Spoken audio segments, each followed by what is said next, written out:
So we spent Independence Day weekend, 4th of July, really almost a week at Huntington Beach State Park. This is one of those places that's hard to get. It's very especially 4th of July. It's very popular. We booked it 13 months in advance. So in May of 2021, we booked.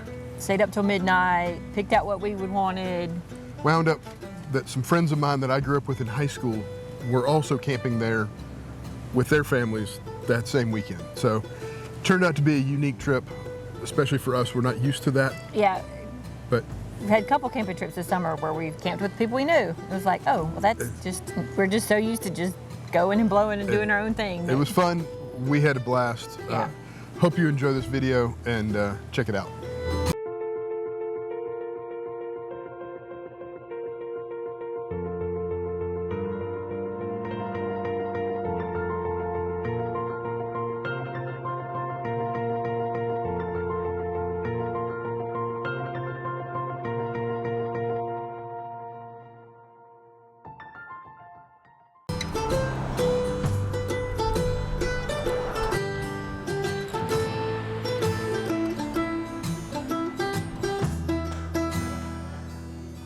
Huntington Beach is one of the most popular state parks in the state of South Carolina. Parks.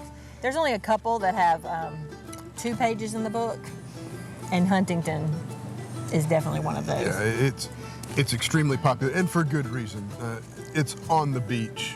It's close to amenities of the Grand Strand. It's a great park. Well, and the sites are good. It's not a lot of beach sites. Different places we've been, you know, they cram sites in and you're right on top of somebody, or you back into somebody. And there are some sites like that at Huntington, but there are a lot that just like ours, and the little loop that we were on and the loop that our friends were on and the loop over here, either backed into a big open space, backed into, you know, everybody kind of backed into a moderate open space. Some of them were very large. Or some that are private. Some that are tucked back in the woods. Or that backed into nothing. Nothing was behind them. And then the other part, especially for 4th of July, in the Grand Strand area, is you go out to the beach and you're not sitting on top of everybody else. There's space. It's fantastic. Even from the public side, there isn't that much public parking. They quickly kind of close that down. It gets shut down quick in the middle of the summer. But even that, there's a pretty good gap between the mass public side, where there is going to be a little bit more people, but not like even where the hotels are and things, where it's just crammed. To where our side, I mean, there were times where we went out and there was hardly anybody. Or there was just that line of like 1 umbrella, 2 umbrella, 3 umbrella, like not, you know, we're almost like theater seats sometimes when you're at the beach. Even Ocean Lakes, and we love Ocean Lakes, but it's a different vibe. Very much so. When we were up at Clemson last football season with a friend of mine from high school, we were buddy camping there. He mentioned, oh yeah, we're going to be at Huntington Beach. We go every year around 4th of July. Like, wait, that's when we're going to be there. We got to looking, and his site was just around the corner, maybe 4 or 5 sites over from us. Yeah, it wasn't far. So we were like, oh, this is going to be great. And he said, oh, by the way, I have some other friends. We've been coming for about 8 or 9 years that same time, so there's going to be a group of us there. And there was. Okay, I mean, I think on the 4th, there was 37 people or something. I remember. It was a bunch, and it was really unique for us. As we, you know, we're used to doing these quick weekends, just us, the 4 of us. This was a longer trip. The kids got way comfortable with the environment where they were, having friends there, and we got to do a lot of the nature center stuff because we were there, like during a weekday, during the summer. We got to do a lot of different activities. Yeah, and we'll kind of lead into that. The Nature Center is fantastic. A number of years ago, I can't remember, about 7 years ago or so, it got struck by lightning and burned down. It took them 3 years or so to rebuild it. They rebuilt it exactly as it was originally, but now it's all brand new, and it is fantastic. It's so pretty, and the staff is great, but there's there was programming. And I think when we had come to Huntington Beach one other time, but we were there in January. Right. And so, of course, summer programming is ramped up.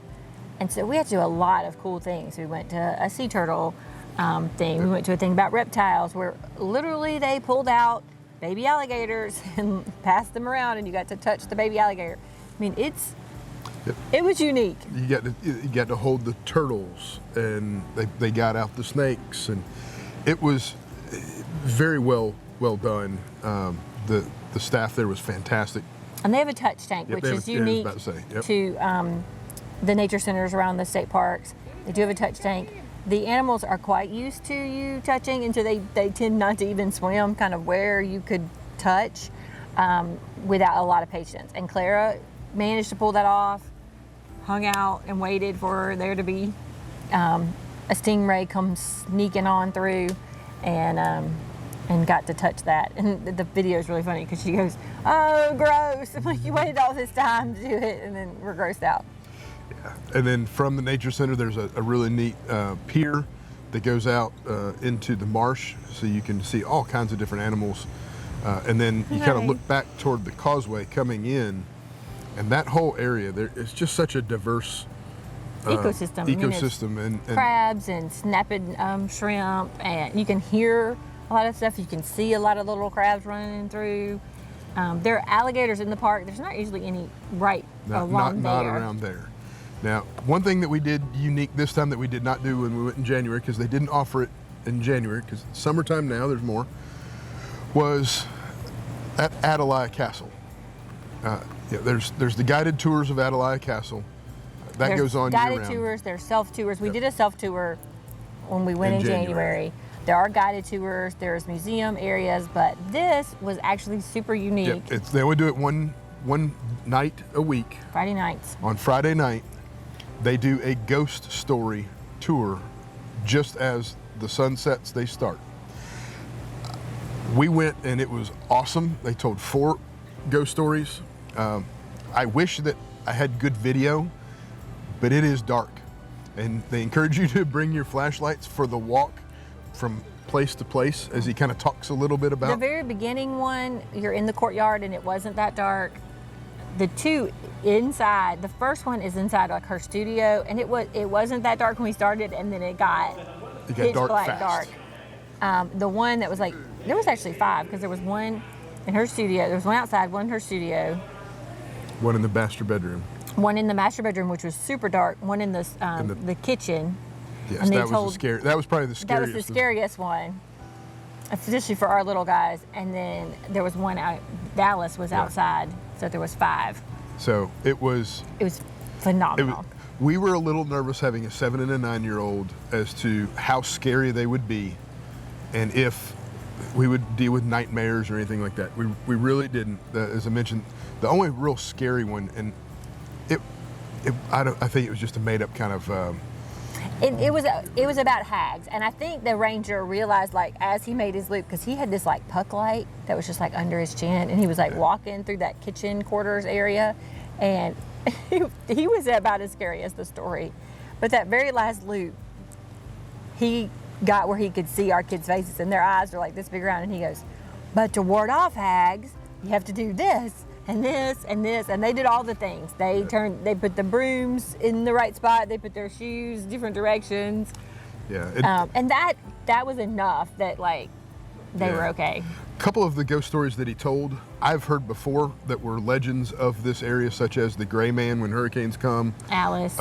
Alice, and the Crab Boy. They're South Carolina legends. They're South Carolina legends that, if you've grown up here, you probably have heard them.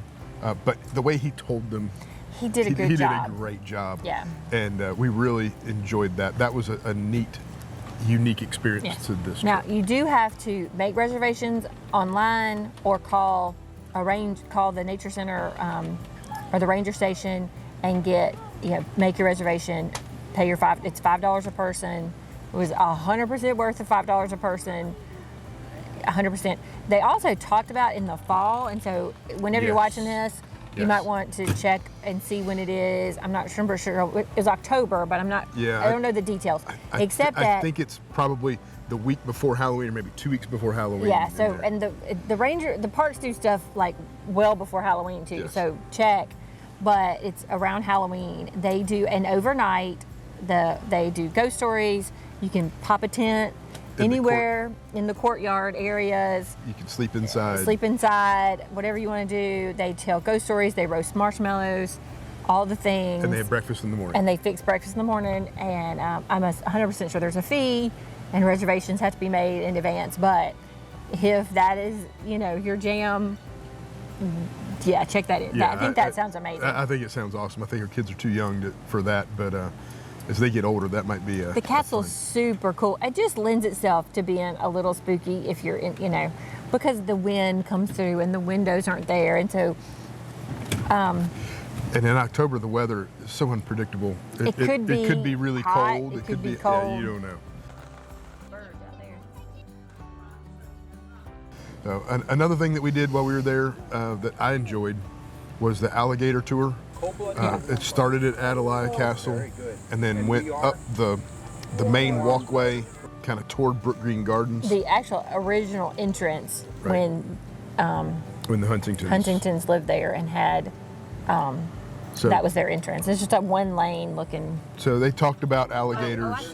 They had, I believe, an alligator skull that got passed around, and was very informative for the children to kind of learn about alligators. And as you walk, and lo and behold, there was an alligator nest that had been built right there next to between the water and the pathway, and they had to add extra fencing because some idiot. People were climbing over the fence. Some idiot was climbing over the fence and saying, "Hey, look, an alligator nest," not realizing that Mama isn't far away. And sure enough, we could see Mama. Mama's head was about just like eyeballs. Yeah, it was. She was big. It was enough that. Just a fun fact: alligators stay with their young for 3 to 4 years. They grow 8 to 12 inches a year. So if you see an alligator pretty much under about a yard, it might have a mama Close by. real close. And alligators are very territorial. They're not aggressive unless you're in their space or you're messing with their babies. Yes. Just a good fun wildlife fact in general. Babies equal, angry moms. So there are a number of alligators at Huntington Beach. I have seen a number of folks on social media groups that are concerned about their safety, their dogs, their whatever. It's very much a section. Yes. As long as you leave them alone and you stay out of their space, you will be fine. Basically, where we camp, like where the campsites are and where, people walk and all that, the water is more saltwater or brackish. Alligators are freshwater, so on that side of that is a freshwater lake, pond, reservoir. So they tend to stay over in the freshwater. They sometimes migrate when the dams are open and the fish are, they'll literally, they were like just right here, like open mouth at the dams. You're fine. Your dogs are fine. And even that pathway was up. Like you had to go, like when we say we saw an alligator, it was like down there is an alligator. So there are actually two different ponds and then the marsh at Huntington. What you see when you come across the causeway into the park is, as you're coming in, on the right side is the first pond, on the left is the marsh. The marsh is going to be saltwater. This first pond is brackish, so it's kind of a combination of saltwater and freshwater. And it fluctuates. It means, there's some more, sometimes more. You will see alligators in both places. They cannot stay in the saltwater marsh more than a couple hours. We learned this on the tour. They go down there to feed, and then they come back to the brackish. They can stay in the brackish for a while longer. But they really have to live. And then they have to cross over that walkway between Atalaya and Brook Green, and that upper pond is the freshest water. So that's where they live, and they kind of migrate their way down. And they're busy going back. They're not worried about you. They're not looking for your dog, or they're trying to do their thing. So leave them alone, enjoy them, take pictures, but keep your distance. It's like most wildlife, bears and deers and raccoon, like. And that's one of the other things, the wildlife at Huntington Beach is the so birds, awesome. the raccoons, We squirrels. saw spoonbill in the marsh. So many. We saw painted buntings. Yes, painted buntings at the Nature Center. We saw a rabbit at the Nature Center, kind of underneath the bird feeders. So it's just, there's so much there. So much there. And it's just a great park. So I highly recommend it. Our sites, as we mentioned, our site backed up to a kind of an open space. We chose it when we booked it because while we wanted the open space, we didn't want to be able to see the people directly behind us. So there was a little bit of a green, grassy overgrown there, but there was still plenty of space around us. Here real quick, I'll pause and do our normal walk around of our site so you can kind of get an idea of it. Going to do a quick walk around of our site, Site 94 here at Huntington Beach State Park. We've already started packing up and I realized I hadn't recorded this. So one of the things I like and why I chose this site with the trees is very shaded.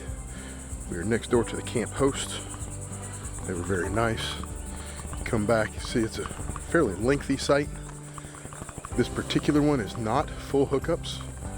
So it is also not 50 amps, it's just 30 amps. You see the post right there. Modern electrical, but just 30 amps. Notice the green space behind. It's one of the reasons we also like this spot. I know. You see where we were set up, had plenty of space. All in all, Site 94, really nice site.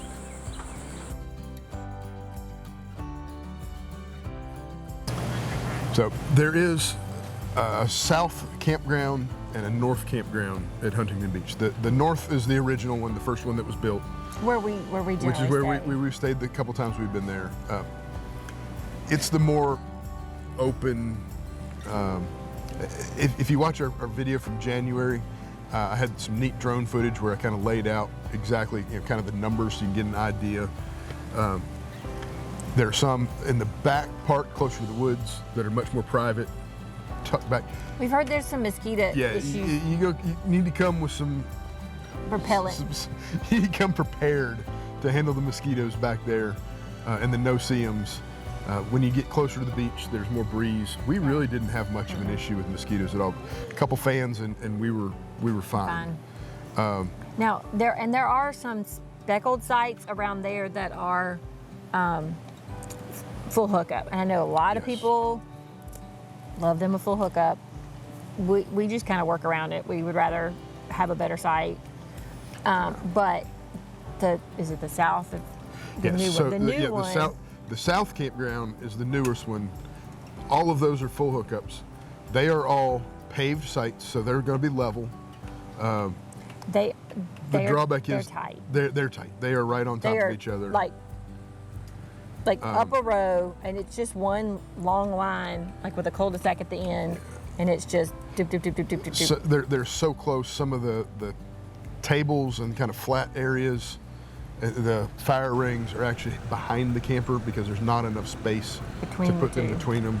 Sometimes you saw people didn't have their awnings out, or and it's personal preference. It is. It's absolutely like you want the. We didn't stay there, so I can't speak for it. But what I have been told by other folks is that one of the great advantages of it is the walk to the beach from there is the shortest.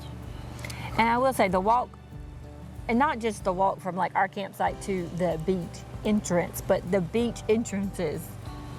They're far. Yeah, they're far. And they're a good 0.2 of a mile. I mean, it's not far, but when you have kids and you're in flip-flops and you're dragging all your beach stuff, you're like, yeah. You're going to trail. You like curve and there's boardwalk and there's dirt and you're like, this is pretty. And from our site, from that northern campground, there's two beach accesses. There's a northern one and a southern one. We thought that the southern one was a little bit shorter.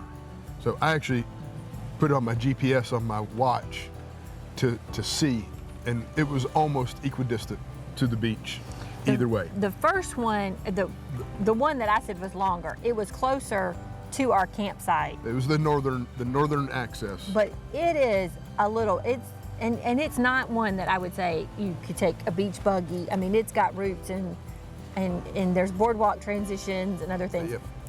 The first entrance as you come in the park, the first beach access, it's smoother. Yeah, it's almost all boardwalk, almost the entire way to you, right before you get to the beach. And then that's even like that handicap mesh mat stuff. Right. There are a lot of places on that other one that weren't. Yes. So yes, it was closer to our technical site, but from like we're walking onto the beach, they were about it the was same. longer. Also, while we were there, we got a lot of rain. This summer has been really unique in South Carolina. We've had a lot of rain at times, and then we've gone stretches where we've had none. And while we were there, when we're camping, it's a lot of rain. Yeah, while we were there, it was a lot of rain, so a lot of standing water, and I think that northern beach access was a little more challenging because of the water and all that. I think the boardwalk at that southern one made it a little easier. It was easier. One of the things that I was looking forward to on 4th of July day, something that is unique here in South Carolina, and that's the salute to shore. At 1 o'clock, we have some F-16s that are based at Shaw Air Force Base, which is where we live in Sumter, that start at Cherry Grove in the northern part of the state, and they fly along the coast all the way down to Hilton Head at the southern end. It takes them about 20 minutes to make that flight, and they usually bring in some sort of a historic plane. This year it's supposed to be a B-25. I was so looking forward to it because they've been doing it for years. So much looking forward to it that we stayed on the beach. We stayed on the beach. As black clouds came from the south and from the north, and it was like, are we good? Are you sure we're good? We're still good? I was watching like the we're not radar. good. I was watching the radar like a hawk. I was hoping like heck that we were going to be able. And right about 5 minutes to 1, the rain started, and I saw on and the it radar. didn't start like somewhat. It like started with those like. Yeah, I wish I had video of it. I didn't feel comfortable having any camera equipment out anywhere because it rained so hard. And what the planes. I have a couple pictures of us standing with our little soaked flags at the beach entrance. Just. What they wound up having to do is the planes had to go offshore for the first 20, 25 miles before they came in around the storm, so we didn't even get to see them. But 4th of July, if you stay anywhere on the coast of South Carolina, Salute Shore starts at 1 o'clock on the actual day of the 4th. I'm going to get it one day now. Someday. Next year we won't. Yeah, next year we won't. Next year we're going to be up at Devil's Fork for 4th of July. Again, we plan it out 13 months in advance. But it still was a great trip. It was awesome to hang out with friends. It was fun to see all the kids ride around and like 4th of July Day, like there were several of us that had glow stick stuff, and they had this like glow stick parade with their golf carts, and they got really comfortable. And the bicycles, and they just roamed. That's what I mean with their bicycles. We had walkie-talkies so we could check in with them, and it worked throughout the park, throughout the north end. John thought that his would reach further, and they reached about Atalaya Castle, and they couldn't go. So they couldn't get all the way to the other end of the park, but ours were about the same. Our kids are small enough. They didn't need to be out of our campground anyway. Yeah. So that has to go past like the main parking. I'm not comfortable with them going past the main parking. So it was a great trip. We really enjoy Huntington Beach. It's still one of our top beaches. It's still one of my top. I've been in the winter. I've been in the summer. Maybe we'll try for a fall trip at some point. It's one of those that it's worth the effort to book that far. 12, 13 months out. Plan it out well in advance. Quick little trick, if you've made it this far, a little tidbit. With the state of South Carolina system, you can book 13 months out from today plus 14 days. So if you want to try and figure out for a specific 4th of July, and so you want to stay through the 5th, back up 14 days from the 5th, then back up 13 months. That's when the window opens to be able to start to book. Now you got to book 14 days. You got to book the 2 weeks in order to get that, which can make it expensive, and maybe you have to go back and cancel later if you don't want to do the whole 2 weeks. But that's an option. So that's often how these premier sites at the premium campgrounds get booked so fast. People are like, I don't understand. That's how they do it. They book 13 months plus 14 days out. So little tip for those South Carolina campgrounds. It's worth it. It's worth it. We loved it, and hope you get a chance to go check it out yourself.